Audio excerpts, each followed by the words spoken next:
Agafa aire però se li escapa de la boca. El meu avi és un moribund.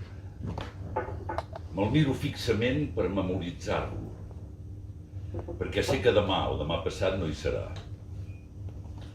I és per això que li faig fotos amb els ulls, com quan era petita, que retratava amb les parpelles cada persona que sabia que no veuria mai més.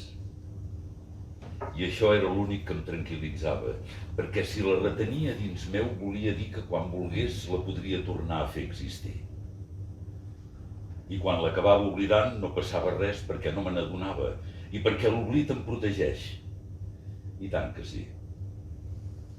Però el que us deia, no me'n puc separar, però necessito separar-me'n.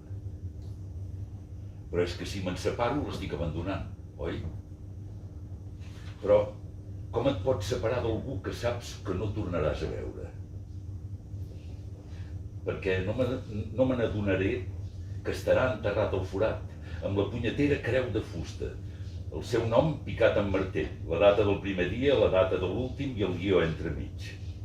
El guió, aquella ratlla curta on es concentra l'existència. No me l'havia mirat mai tanta estona seguida, ni a ell ni a ningú. Però me'l miro com si pogués arribar a entendre què és això de tenir coses a fer, a dir i desaparèixer. Que totes les teves intencions, cabòries, dèries, manies, esperances, tot, sabeu, tot quedi interromput. Pam! Tall de destral. L'arbre cau. I que mentre amb la pala et cobreixen de terra, d'una foscor semblant o potser de la mateixa, neixi un nen. I que d'un extrem a l'altre tot passi en un segon. I que jo ara sigui entremig d'aquest segon i d'aquí res, com tothom, pam! Tall de destral.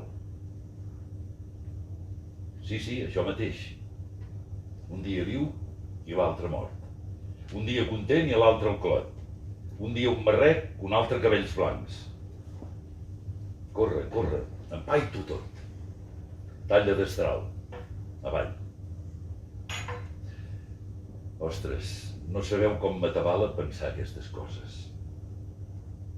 Des del peu del llit li diria qualsevol bestiesa, però em fa por.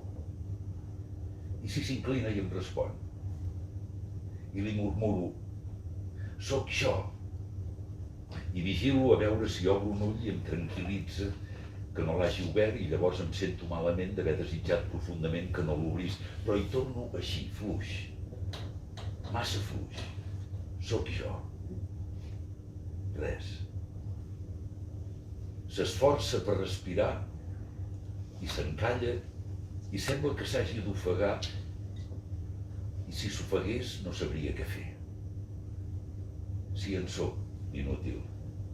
I quan el llençol esgorgueït de vell es paralitza i el ventre no se li mou, em giro i llanço branquillons al foc, un rere l'altre. I demano a Déu, o a qui sigui que m'escolti, que per favor li faci entrar aire. Però aleshores els segons, tan insignificants que són, es fan prepotents, altius, els malparits em vacil·len. Fixa-t'hi bé, tot depèn de nosaltres. I quan m'ha quedat clar, encara m'ho deixen més clar. I en el silenci de pedra, cap cota, m'anuncio. Ja està. I ell fa una estrebada d'animal i la panxa geganta se li torna a inflar. I, espantada, me n'adono. És massa lluny. Però és que tot i que sé què és ell, sembla ben bé que sigui davant d'un altre. És el seu cos. Sí, ja ho sé.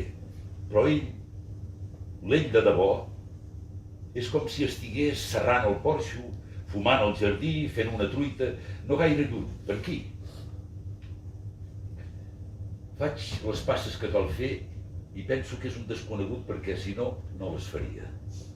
Dreta, arran del somier, li allargo la mà ben bé com si pengés del precipici i l'hagués de salvar.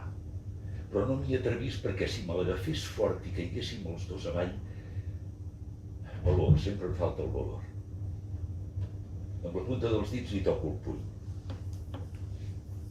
Concentra la seva última força aquí. Què retens? Què no vols deixar anar? Li toco gairebé sense tocar-li, només perquè noti que hi soc. I per dins li dic, estigues tranquil, perquè en moments així ho crec de debò, que pots parlar amb el pensament.